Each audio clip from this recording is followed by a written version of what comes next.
make no friends in the pits and you take no prisoners. 1 minute you're up 500,000 in soybeans, and the next, boom, your kids don't go to college and they've repossessed your Bentley. Are you with me? The revolution starts now. We have to pass the bill so that you can find out what is in it. Turn those machines back on! You are about to enter the Peter Schiff Show. Show me the money! If we lose freedom here, there's no place to escape to. This is the last stand on earth. The Peter Schiff Show is on. I don't know when they decided that they wanted to make a virtue out of selfishness. Your money, your stories, your freedom. The Peter Schiff Show.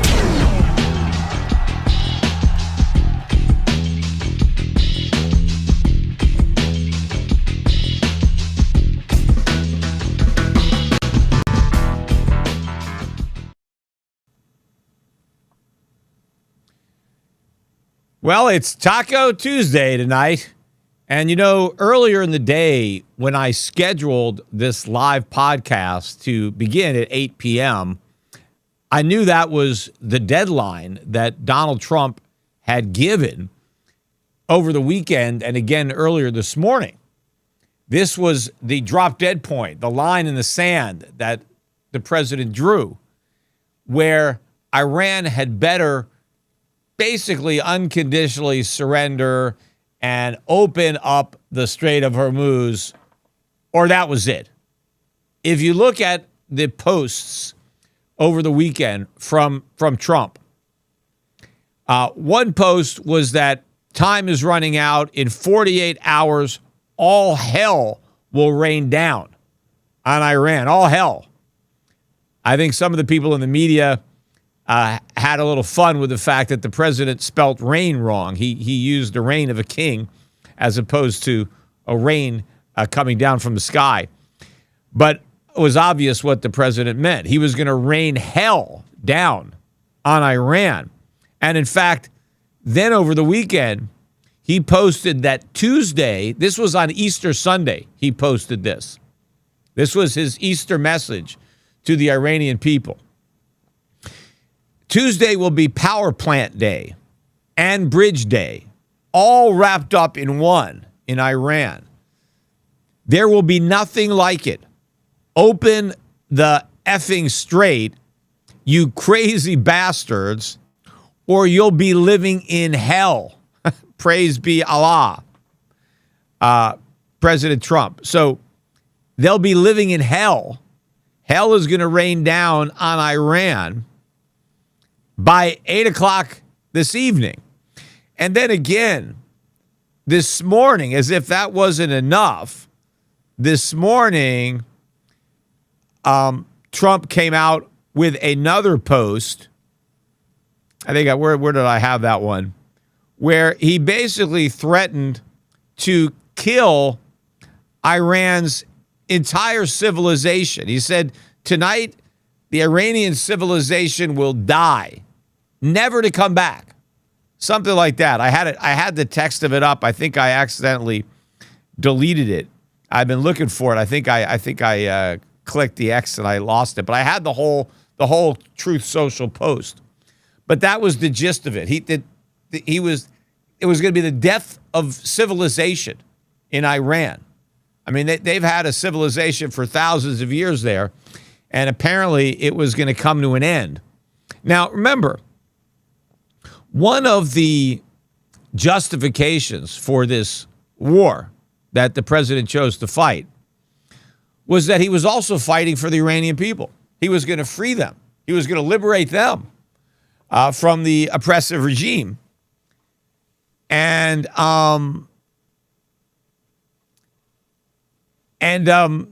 make Iran great again. Now, if you're trying to help out the Iranians, how does bombing them to the Stone Age, raining down hell, making their life a living hell, and destroying their entire civilization, how does that benefit the Iranian people? It makes Trump look ridiculous to make those statements. And not only does it make him look ridiculous, I mean, I think it's bad for the United States. It's a bad image to portray to be so heartless and so cruel to put out these threats. And, even if the president was serious about these threats, I mean, why does he have to make them on Truth Social? Can't they be made behind the scenes? Like, can't you put this pressure on the Iranians, through diplomatic channels? Like, hey, we're serious. We're gonna do this stuff. Why does he have to, play it out there on Truth Social, where the markets might react to it? And when I saw the market reaction today, right, at most the Dow was down 400 points during the day at the low point. And oil was up around $115 a barrel.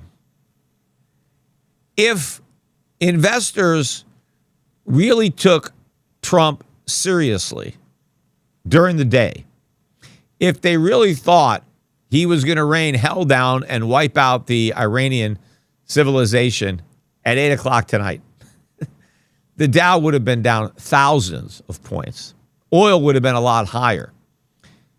The fact that that was not the case, to me, means that people are not fooled anymore. That Trump has cried wolf once too many times with these threats. And if the markets didn't believe the threats, why would the Iranians? And in fact, he was going to blow up the bridges and the power plants. Well, I was watching on the internet videos, and the bridges in Iran are full of citizens, people, thousands of people, women and children are on the bridges. They're surrounding the power plants, holding hands and chanting. How the hell are we going to bomb those bridges and those power plants? There's just no way it was going to happen. I mean, I don't care what Trump says. How is he going to give an order to drop bombs on bridges that are full of women and children? There is no way. I don't care what Trump wants to post. He can't be that heartless and cruel. And in fact, I don't know how a soldier, the pilot or the bombardier on a B-52 or whatever, are you really going to drop a bomb on a bunch of women and children? Even if the president gave you an order to do that? I don't think so. So I don't think the threat was real. I think the Iranians knew that it wasn't real. I think investors knew. They didn't know 100%, right? Otherwise, they just would have bought. Now, of course, there may have been some people that knew 100%. There may have been some Trump insiders that knew that it was 100% taco guarantee. Traders, average people that don't have the inside information, could make an educated guess. But if you don't know 100%, you're not going to make as big a wager as you might if you knew for sure. Now, the 11th hour reprieve came a couple of hours ago, although there was a rumor of this within an hour of the close. So the U.S. stock market started to rally back in the last hour because of some news coming out of Pakistan. Because Pakistan had basically said, "Hey, let's have a ceasefire, guys. Come on, let's pull back from this. Let's have a ceasefire." And it was Pakistan that apparently was asking the U.S. and Iran to stand down. Now, did this come out of the blue, or maybe Trump asked Pakistan to do this? I don't know. Maybe he was looking for a way out, and he got the Pakistanis to provide it. Although before I even get to that, one of the things that was in the threat from this morning, where he said, look, we're going to wipe out the Iranian civilization. He said, hopefully we won't have to do it. I said, I hope that they come to their senses, but he said he doubts it or something like that. But he reiterated the fact that we have a whole new regime. He said, we've already accomplished regime change. So maybe this new regime, they're better and smarter and wiser. So maybe they'll come to their senses, but he doubts it or something. But this is not regime change. This is the same regime as the one we had before. Yes, some of the people are different, right? The supreme leader is different. But it's the same basic regime. We didn't wipe out the whole regime. We just took out some of the leaders, and now they got new leaders from the same regime. And they may even take a harder line than their predecessors. I don't know. But I think it's completely disingenuous for Trump to claim that we've had regime change. Although at one point, he denied that that was even an objective, even after he stated it was an objective. So he had no idea, like, what the hell he was talking about. But anyway, so this, not rumor, because it wasn't a rumor, but news of the Pakistani offer that both sides stand down, that came out.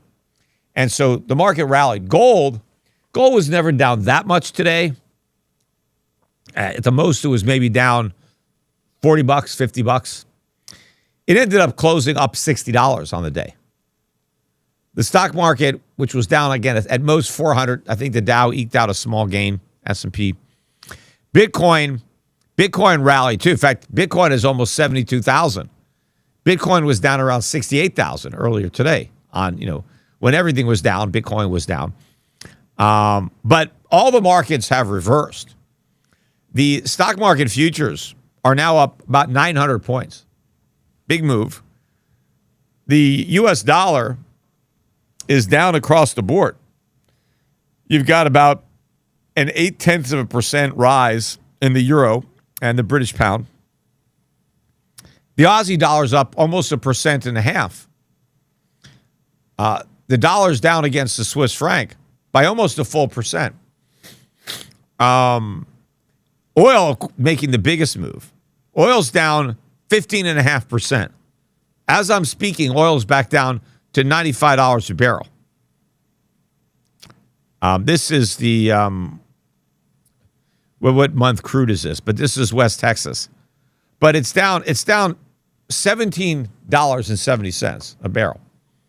So we basically went from Armageddon, this is the end of Iran, we're going to destroy their civilization, to now apparently the war is over. And I'm going to read what Trump posted on Truth Social. I wrote that down. Hopefully I didn't erase that. Although actually, no, I got that on my phone. Here, I have it here. So here's what this is what he posted today. Right, I got that on my phone. So, on behalf of the Islamic Republic of Iran, I express gratitude and appreciation for my dear brothers, Pakistan. All right, no, this is not what Trump. No, this is not Trump's statement. This is Iran's statement. Where is the Trump? That's Iran accepting the ceasefire. All right, here's what here's what Trump wrote. Based on conversations with Prime Minister Shehbaz Sharif, and Field Marshal Asim Munir of Pakistan, and wherein they requested that I hold off on the destructive force being sent tonight to Iran, which again, I think that's bullshit. There's no way that they were going to do that. They were not going to blow up all those bridges, all those power plants, killing all those civilians. There's just no way it was going to happen, right? And subject to the Islamic Republic of Iran agreeing to the complete, immediate, and safe opening of the Strait of Hormuz, I agree to suspend the bombing and attack of Iran for a period of 2 weeks. So again, he's not calling it off. All hell is still going to rain down. He's still going to wipe out their civilization. He's just going to wait 2 weeks, right? With bullshit, right? I mean, obviously, he didn't do it today. He's not going to do it in 2 weeks. And I think the Iranians realize that this is not going to happen. This will be a double-sided ceasefire. The reason for doing so is that we have already met and exceeded all military objectives and are very, very far along with a definitive agreement concerning long-term peace with Iran and peace in the Middle East. Now, I don't think they're anywhere near a long-term agreement for peace with Iran, let alone the entire Middle East. So that's just BS. We received a 10-point proposal from Iran and believe it is a workable basis on which to negotiate. yeah, the 10-point proposal is basically a complete victory for Iran. If those 10 points that Iran is insisting on, if we agreed to those 10 points, Iran would be in a much better position after the war than they were before the war. So what would we have achieved? We'll be no safer, and we would have elevated the position of Iran and diminished our own. I mean, to me, the two sides are as far apart as they were from the very beginning. I don't see what Iran has conceded. And the president is claiming that, we're almost there. Like the whole mess is over. The mess that he created on his own. It said he wrote almost all of the various points of the past contention have been agreed to between the United States and Iran. No, they haven't. But a 2-week period will allow the agreement to be finalized and consummated.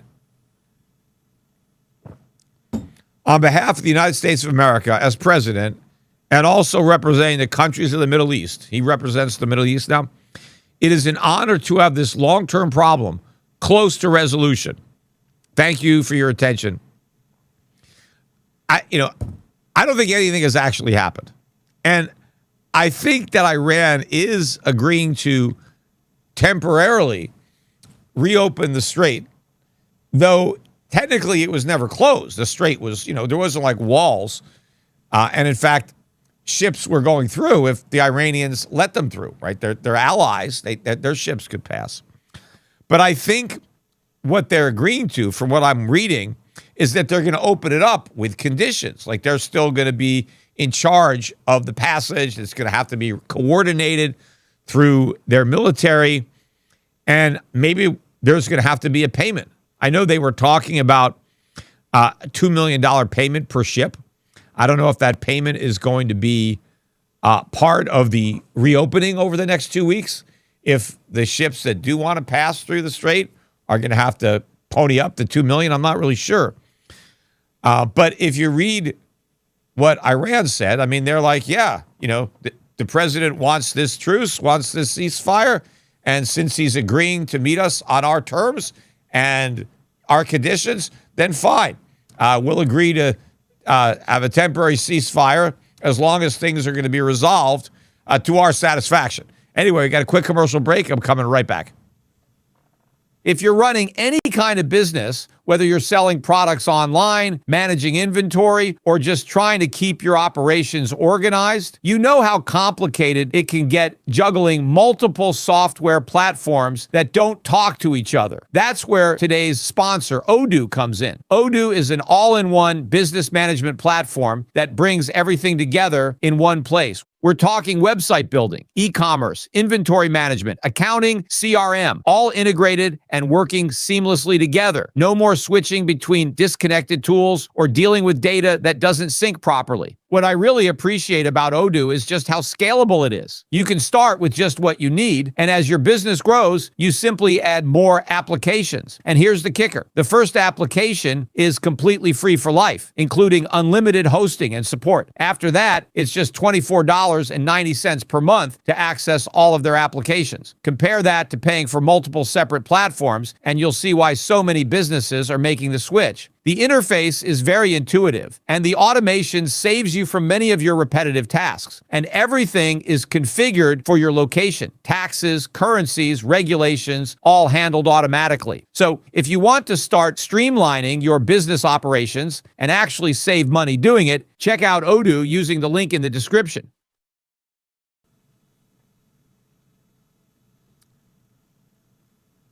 All right, so now I'm going to read again the announcement by Iran, the official communication of the acceptance of the ceasefire.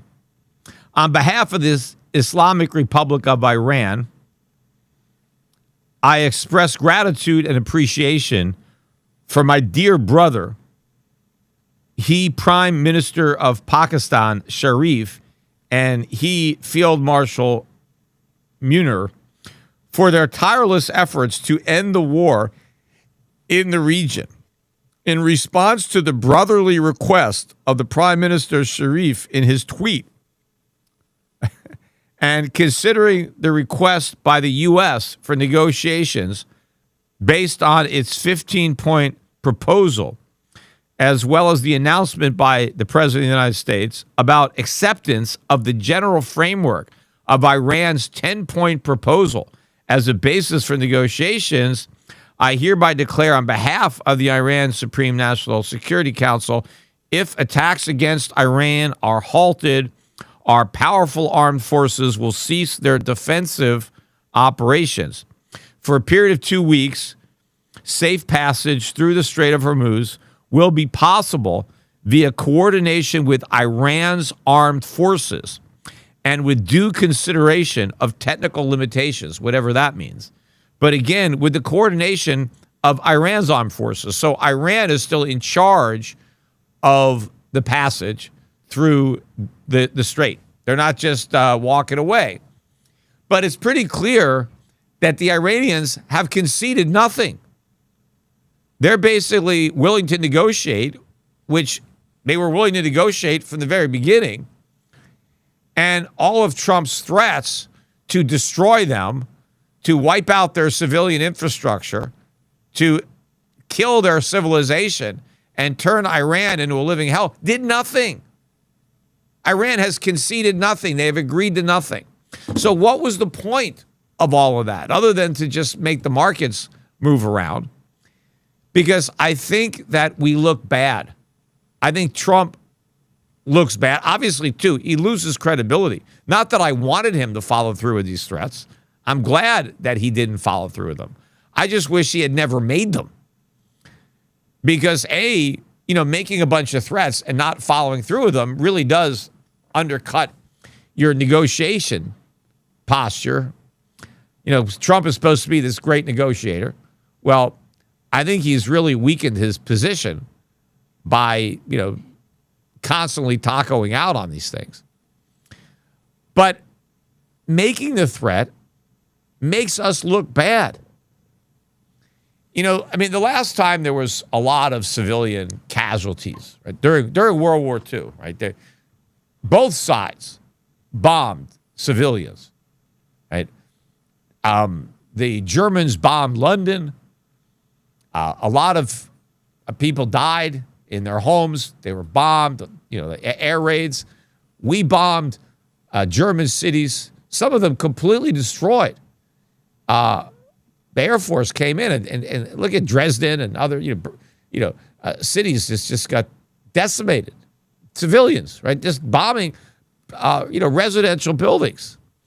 And of course, obviously, we dropped nuclear bombs in Japan, Nagasaki, Hiroshima. Wiped out a lot of civilians. And I think, after that war, kind of the world, came to terms with some rules of war that was not a good thing to do.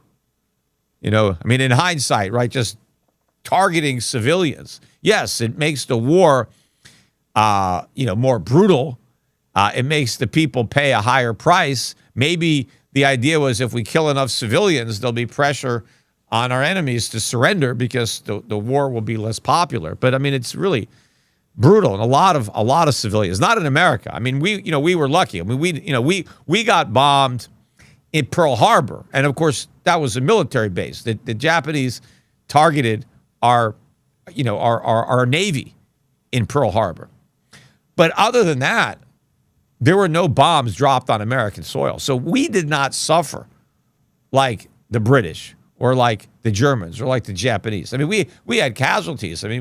We had soldiers died, but they died on the battlefield. We didn't have civilians dying in their homes the way, they did in Europe and then in Japan. So the world came to agree, okay, we're not going to target civilians. And here's Donald Trump out there saying, yeah, we're going to target civilians. We're going to kill civilians. We're going to blow up civilian infrastructure. We're going to wipe out the civilization. It's going to be living hell. Why would you say stuff like that? Why do you have to make yourself look so bad? There's already enough hatred of America in the region. Why fan the flames with that kind of rhetoric? And then Americans support it? Like, yeah, you know, I mean, why? Just because we have a big enough military that we could do that, right? Just because we have the capability of raining hell on Iran, does that mean we do it just because we can? You know, what's that, what was it from Spider-Man? With great power comes great responsibility. What about our responsibility not to use this military in that way? I mean, there was no imminent threat. I don't care what Trump wants to say about they were about to nuke us. If that was the case, then he lied to us 8 months ago when we, you know, what was it, Operation Midnight Hammer or whatever that one was, where we dropped these bunker buster missiles and we apparently wiped out their nuclear capability, set it back for years and years. So I guess that was a lie if we were on the verge of getting nuked, you know, before March 1st. But there is no reason for the United States to threaten that kind of action against the civilian population of Iran, especially when you started the conflict by claiming that you're there to help liberate them. You're claiming that the Iranians are supporting us, that they're protesting in the streets for their government to be overthrown. I mean, Trump was actually saying that the Iranians don't want us to stop the bombs. They want us to keep on dropping bombs. Well, I really doubt they wanted to be bombed back into the Stone Age. They didn't want to be bombed out of electricity, out of running water. Why would anybody want that? And how long would it take to rebuild all that? Because obviously, if we wiped out all that stuff, what's the cost of putting it back together? So none of that makes any sense. I mean, did Trump not think about any of this before we started this war? The position that we might be in? Because I think at the end of the day, Iran is going to win. Win in the sense that I think they are going to come out of this with the regime intact. They would have stood up to the great Satan, America. And I think they may end up negotiating for themselves a better position. Maybe the sanctions will be gone. Maybe they will be able to start levying a toll on the strait. Yes, they're going to have to rebuild. But a lot of what they lost was military equipment. I mean, that's no big deal, right? I mean, you know. And assuming they don't have to rebuild the weapons that were destroyed, economically, they can end up in a better position. I don't know what the U.S. is going to end up gaining other than Donald Trump bragging about this great victory that he won, which, again, will be in his mind only. Because Donald Trump doesn't care about reality. Remember, his philosophy is if you repeat a lie often enough, it becomes true. And so Trump has repeatedly lied about his accomplishments. He's lied about the U.S. economy, about how great it is, about how strong it is. He's lied about inflation. He's lied about tariffs. So he's going to lie about winning this war and how much better off we are as a result of this war. But I'm confident that our reputation is going to be diminished on the world stage. We're going to alienate more people. We're going to create sympathy for Iran that might not have been there before. We are going to accelerate the desire of the world. You know, I just read that the French government had basically sold all the gold that it had left in the U.S. custody of Fort Knox and just repurchased it. And so they have the gold outside the United States. But I think the world is going to be moving away. We have further distanced ourselves from the world, alienated more of our friends and our trading partners. And I think we've projected this threat, again, where the world looks at American military strength as a liability rather than an asset, realizing that we could use our military power just because it benefits us. If there's something that we want to take, we take it because we can. Might makes right. We have the toughest, biggest military, and so we can do whatever we want because we've got weapons that nobody else has. And if I'm another country, I'm thinking this ain't a good situation here. We've created a monster. The United States has got too much power, and we need to stop financing it. We need to stop paying for it. And the way you pull the rug out from under the U.S. military is to pull the rug out from under the dollar.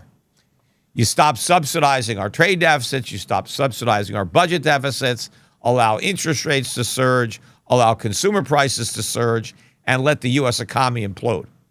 That's it. That's how the world disarms America. That's how they win a war before it starts, is to win the economic war. And here, Trump just doesn't understand the game.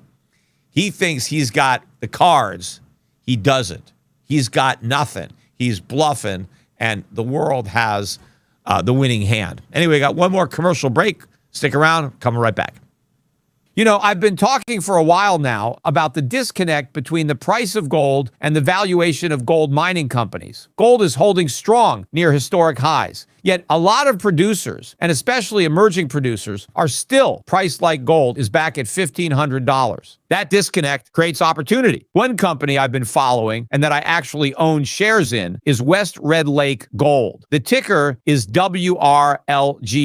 What makes this story interesting is that this isn't your typical early stage explorer burning cash and issuing stock. They're already in production. They restarted the Madsen mine in Red Lake, Ontario, one of the most prolific gold districts in the world, and they're generating cash flow right now. Over $500 million has already been invested into infrastructure and development there over the past decade, which significantly de-risks the asset compared to most junior miners. And management is focused on scaling production, targeting about 50,000 ounces next year, growing toward over 100,000 ounces annually. So you've got a company with real operations, real leverage to the gold price, and a significant exploration upside, all in a top-tier jurisdiction like Canada. If I'm right about where gold is headed, and I think I am, companies like this are where you can potentially see outsized returns compared to just owning the metal. Again, the ticker is WRLGF. It's one that I own and one I think is worth a closer look.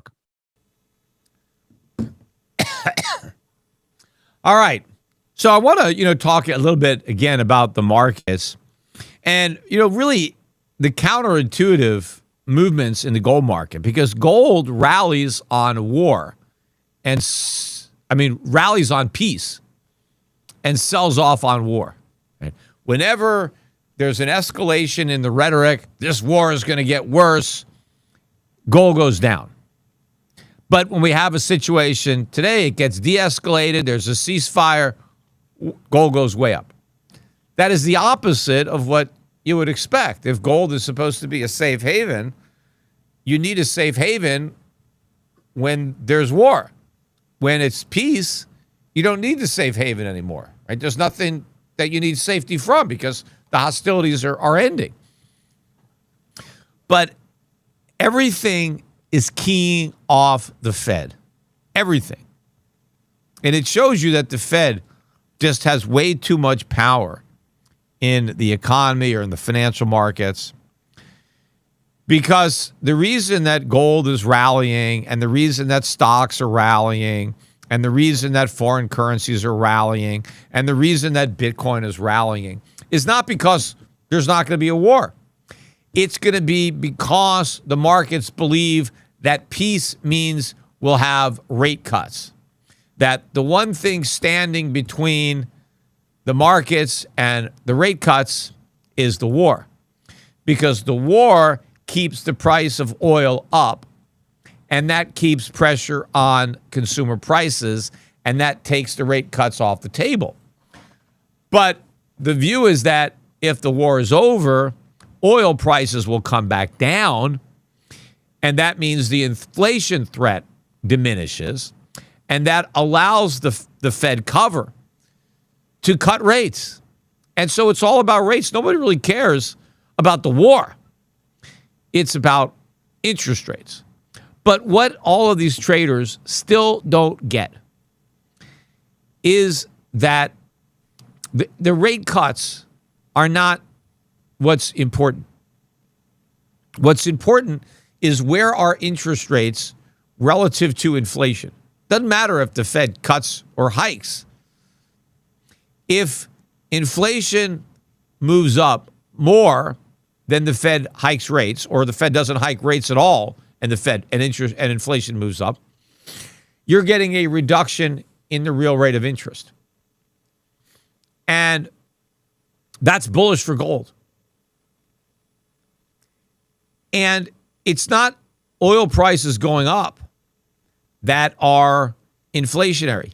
They're not. Higher oil prices means higher oil prices. Doesn't mean higher inflation. All else being equal, if the price of oil goes up, the price of other things are going to come down. Because if I have to spend more money on energy, I have less money to spend on something else. And so demand for other things goes down. And that means the price of other things will go down. Now, that's not good news. I don't want to spend more money on energy. I want to have more money left over for other things. So my standard of living goes down if I have to pay a lot more for energy, but that doesn't mean there's more inflation. The only reason that we can pay more for everything is because the Fed creates the inflation. The Fed creates additional money so that I can buy oil and still have money left over to buy other stuff. So it's the inflation of the money supply, the Fed accommodation, that allows inflation to rise, not the increase in oil prices. But again, nobody seems to get that. They just focus on prices, and they see oil prices, and they think that this is going to be the limiting factor. It's not. But even though inflation is going to be a lot higher, not because oil prices are higher, but because the Fed prints more money, the Fed is going to ignore that inflation, and they're going to cut rates anyway. In fact, even though this war may be over, who the hell knows, but whenever it does end, oil prices are not going back down to $60 a barrel. I doubt they'll even get much below $80 a barrel, and they won't stay there. I think oil prices are going to be significantly higher as a result of this war. Donald Trump talks about how he expects the price to come collapsing down when the war is over. I don't think so. I think that you're going to have more countries that need to stockpile strategic reserves. I think that the risk premium is going to be forever elevated, that who the hell knows, based on any kind of agreement that the United States comes to with Iran, I don't know how anybody can have any confidence that that agreement is going to hold, or that Trump is going to somehow be bound by whatever he signs, because I don't think he is. Remember, he told the New York Times, Donald Trump, he was asked, what are the limits on your power? And this is back when he was talking about taking over Greenland. And Trump said, there are no limits on my power as commander-in-chief. I can do whatever I want. He said, the only limitation is my own mind, my own morality. So he doesn't recognize any other authority. He doesn't recognize the Constitution as restraining him. He doesn't recognize, international law, conventions, I mentioned, treaties about, not targeting civilians. And I don't think he's going to feel bound by any treaty that he signs. I mean, look, he wasn't, he talked about how great NAFTA was, and then he wanted to not NAFTA, but USMCA, right? NAFTA was the horrible, worst trade deal ever. And then when we got the USMCA, which was pretty much NAFTA rebranded, Trump said that's the greatest trade deal ever, but then he didn't want to abide by that when he started slapping all these tariffs on. Screw USMCA. So the world is not going to necessarily believe that any kind of truce, any kind of ceasefire, peace deal is permanent. So everybody is going to have to be prepared. We'll hope that the situation doesn't flare up again, but we better prepare. We don't want to be caught off guard. And so it's gonna put a premium in the oil market. Prices are not going back down. And obviously we already had an inflation problem. Prices were rising for just about everything except oil. That was the one bright spot that we had. Everything was getting more expensive, but oil was cheaper. Well, now everything's going to be more expensive and oil. Oil's going to be going up too. And the economy is going to continue to weaken. Look, we get more economic data this week. In fact, we got some today on durable goods. And that was a weak number that we got on durable goods. Let me see. I had that here. Yeah. Durable goods orders declined 1.4% in February. This is before the war. The consensus was for a drop of 0.2, and we went down 1.4. The prior month, which was reported unchanged in January, that was revised to minus 0.5. So, a big drop. A lot of it obviously came from transportation because ex-transportation orders were up. But overall, it indicates that the economy is weakening. But we're going to get more data. We're going to get the final read, I think, on Q4 GDP on Thursday. And remember, the last look we got was 0.7. That was half of the 1.4% that they were estimating. It was just 0.7. We'll see if that gets revised any lower. But it was already very weak, and I think Q1 is going to be even weaker.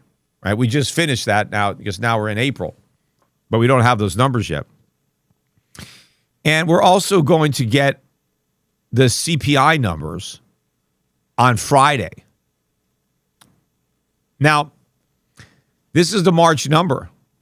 These are the estimates, and I'm going to talk about these. I'm going to do a Schiff Gold Friday market wrap. So I'm not going to do another podcast, but on Friday, I'm going to record the Schiff Gold Friday market wrap. So make sure and tune into that on the Schiff Gold YouTube channel.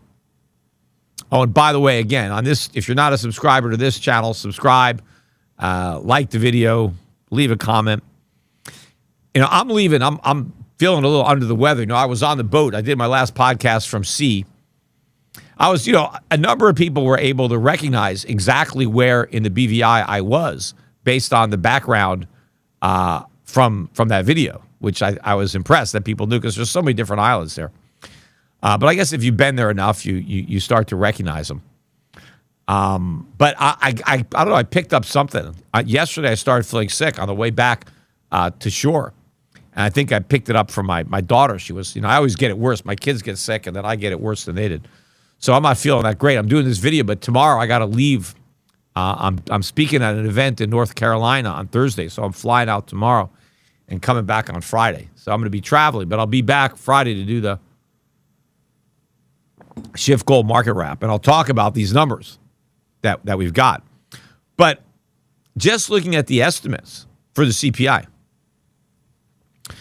the consensus for the increase in March, right, and this is obviously with the energy prices, is a 0.9% increase in headline CPI. That's a huge jump.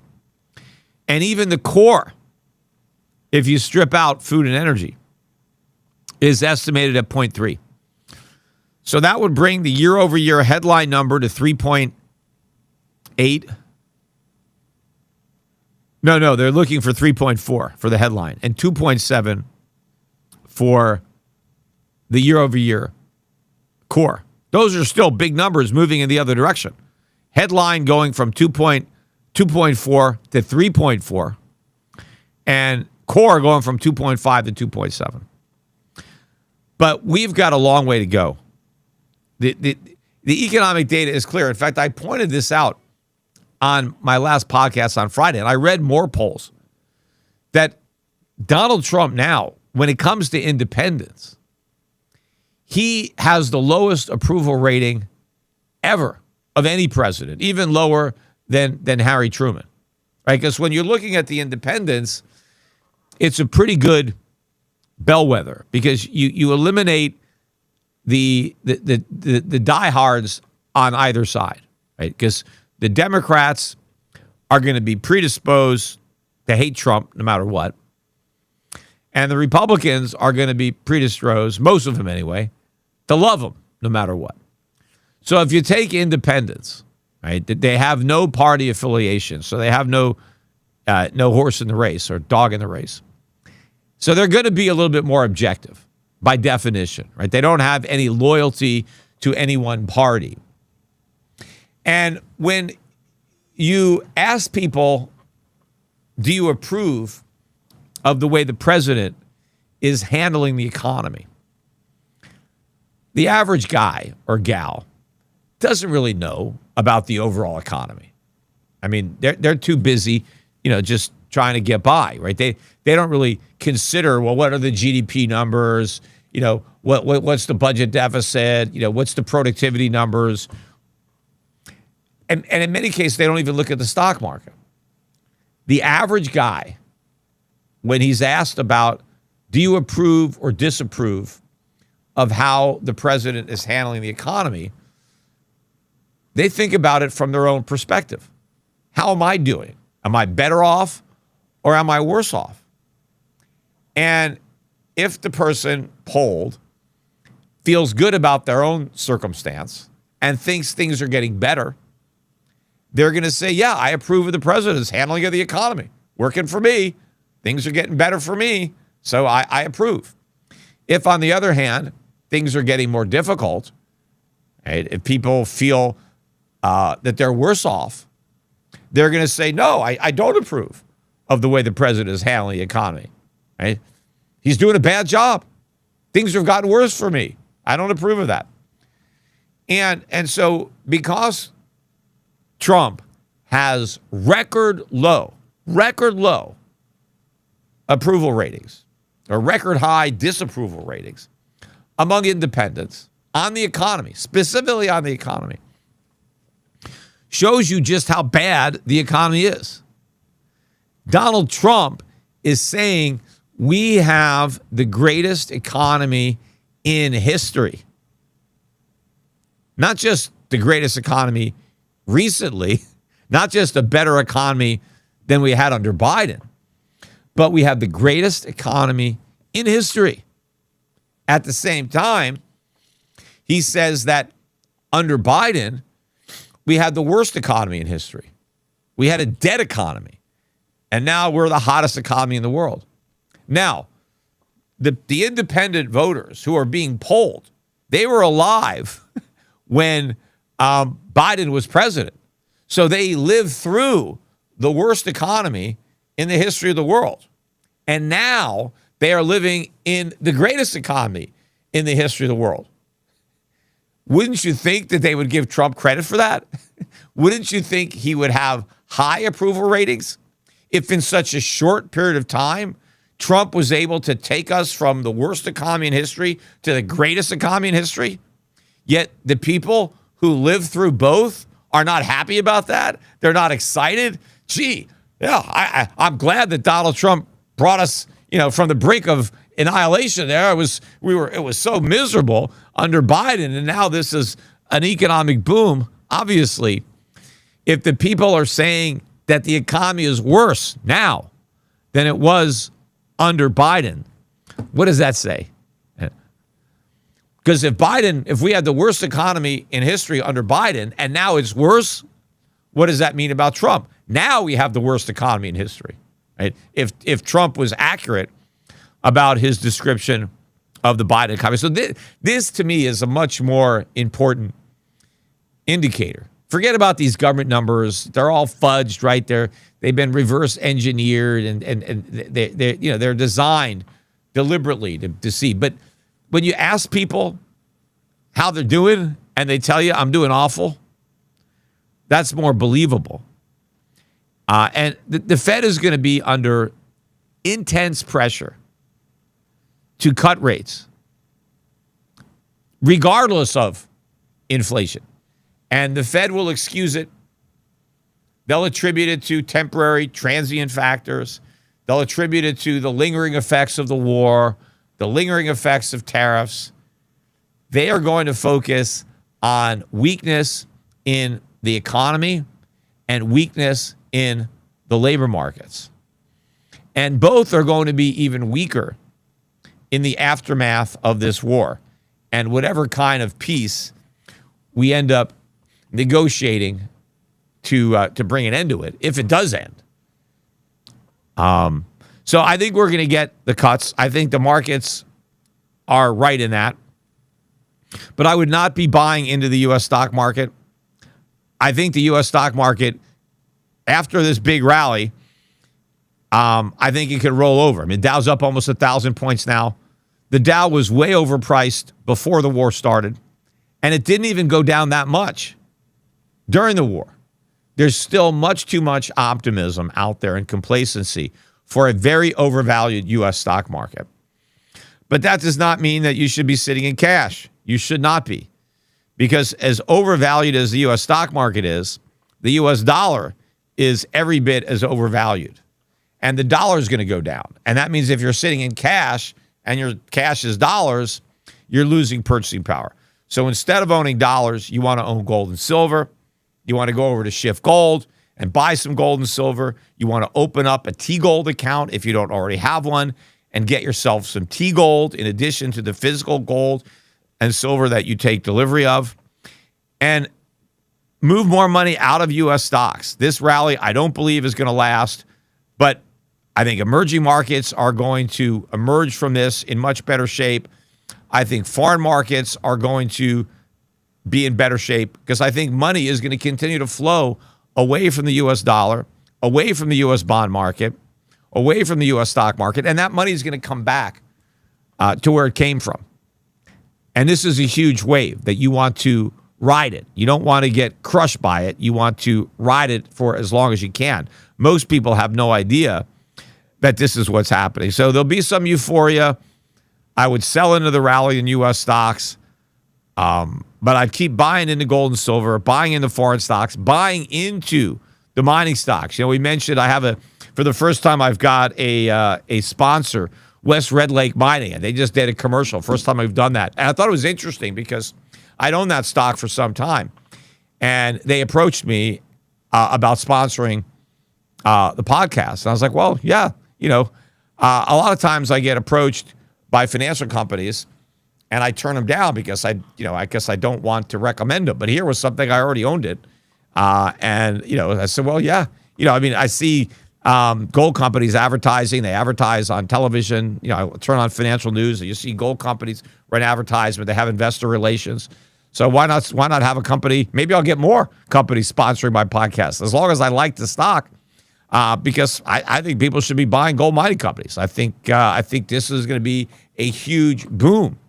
You could either buy individual stocks on your own, or you can buy into my mutual funds. You can buy into my separately managed accounts. Have us manage the portfolios for you in gold stocks. But they had a pretty big pullback. And the war was the catalyst for the pullback. Even though the war should have been bullish, it was the catalyst for a shakeout. But we have set the stage for the next leg up. And I do expect the mining stocks to lead the metal. I think the GDX, the GDXJ, which are not the best way to buy, but as an indicator, a benchmark, I believe those mining stocks will make new highs for this move. They will take out their February highs before gold and silver take out their highs. And I think that's a healthier bull market. And I am very well positioned to benefit from that. And again, I would encourage all of our listeners to this podcast to try to use this pullback. I've been recommending the entire time the market was under pressure to increase positions, and I would continue to advocate for that. This was a gift, and even though the markets will be up a lot tomorrow, and maybe buying the open isn't the greatest move, I'd maybe wait for a pullback, but the markets are still significantly lower than where they were. Even if we have a huge gain tomorrow, we're still significantly lower. We're still more than 20% below the peak. So it's a great opportunity to buy back in. Anyway, that's it for today's podcast. Again, as I said, don't forget, I'm going to do the Friday podcast on the Schiff Gold channel. So if you're not currently a subscriber, go. Oh, one thing I meant to mention, I totally forgot, because I mentioned on this podcast that I won my FOIA lawsuit against the IRS.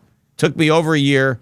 The judge basically let him have it and told the IRS, you're wrong.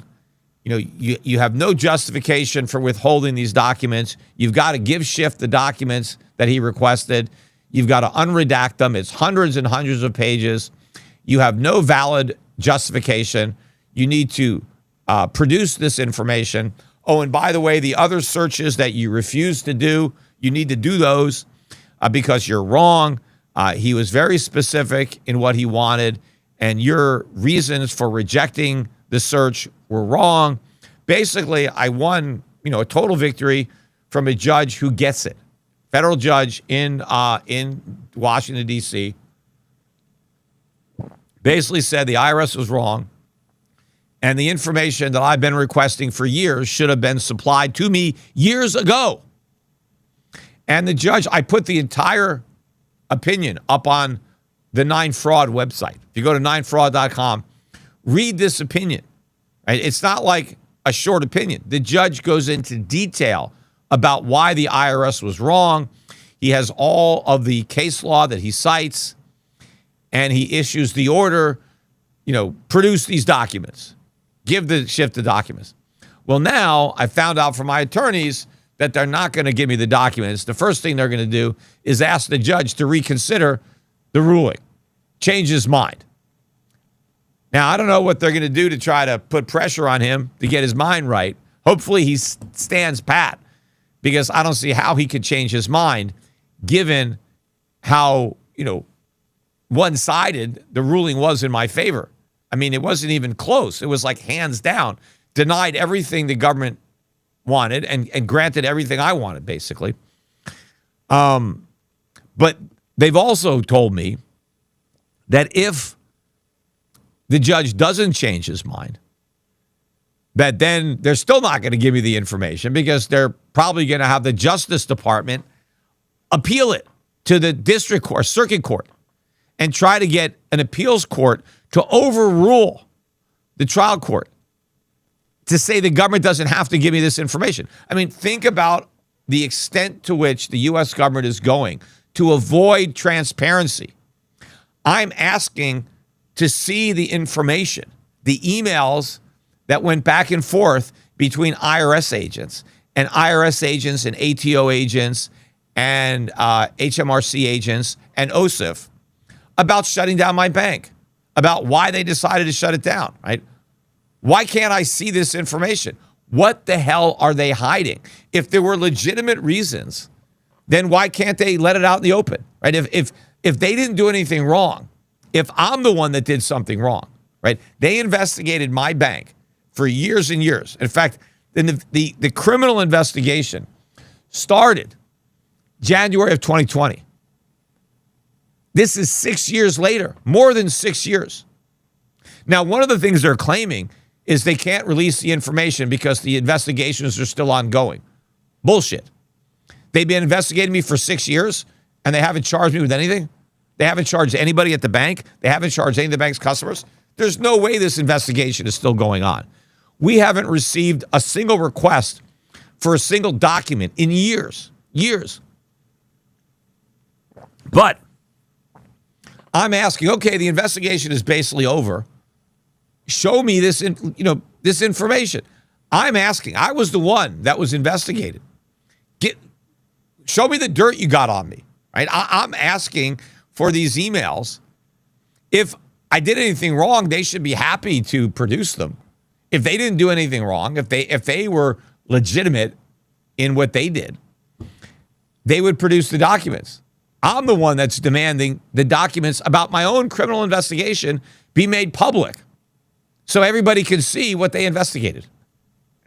And the reason is I know that if these documents are ever given to me, unredacted, I know what they're going to show. They're going to show IRS agents saying, what are we going to do? We spent all this time and all this money investigating Schiff and his bank, and it turns out they did nothing wrong. Not only did they not do anything wrong, they went above and beyond. They did everything right. I've never seen a bank that had such strict compliance. I mean, we couldn't have been more wrong. They had a tougher AML and KYC program than any we've ever encountered. So what do we do now? How can we make this innocent bank look guilty? How do we get out of jail and salvage our reputation? What can we do? And they came up with this brilliant plan to try to convince the Puerto Rican regulators to shut down my bank on a pretense. Hey, you got to shut down Schiff's bank. You know, I don't care why. Make up some reason. We need to shut it down. And then, you know, you need to help us frame the bank for money laundering and tax evasion. We got to make it look like this bank is guilty of committing these crimes. Because not only did we investigate them, but we leaked it to the media. And 60 Minutes, the New York Times, they ran all these stories about this investigation. We can't walk away empty. We need to have something to show for this investigation. We need a scalp. So, you know, I know it's probably going to be all out there in black and white. Because these guys probably thought, no big deal. We'll have these conversations. We'll put whatever, because Schiff is never going to get to it, right? They probably weren't thinking about it. So I'm sure that all of this criminal conduct will just be there for all to see. And I think that's why they are resisting this so much. That's why it's taking me years and years and years and well over 100,000 and climbing in legal bills to force the government to obey its own law. The Freedom of Information Act says that I'm entitled to this information. The judge agreed. Normally, nobody even gets to a judge. You submit a request and the IRS just denies it, the government denies it, and then you're SOL, right? They just deny it, you can't have it. Most people just walk away. They don't get it because they don't want to file the lawsuit. They don't have the time. They don't have the money. But I did. I hired the lawyers. I took the time. I spent the money. And they are dragging this out. They won't even accept that they lost. They've got to appeal it. Because it's so important to keep the public in the dark. The IRS does not want the light of truth shined on what they're doing. And of course, this is Donald Trump's Justice Department. So if the Justice Department appeals this decision because they want to continue the cover-up, it's on Donald Trump's watch. So don't think, you know, the swamp is being drained. It's not. All the corruption is still there. The government does not want to expose this. They just want to cover it up. But anyway, I will keep everybody posted. And when they do appeal, and then I have an opportunity to object, I'm going to post all that stuff on the 9 Fraud website so you could read how your government is trying to argue that it shouldn't have to make this information public. And I'll be arguing that they need to. But anyway, that's it for today's podcast. See you on Friday on the Schiff Gold Friday Market Wrap. Bye for now.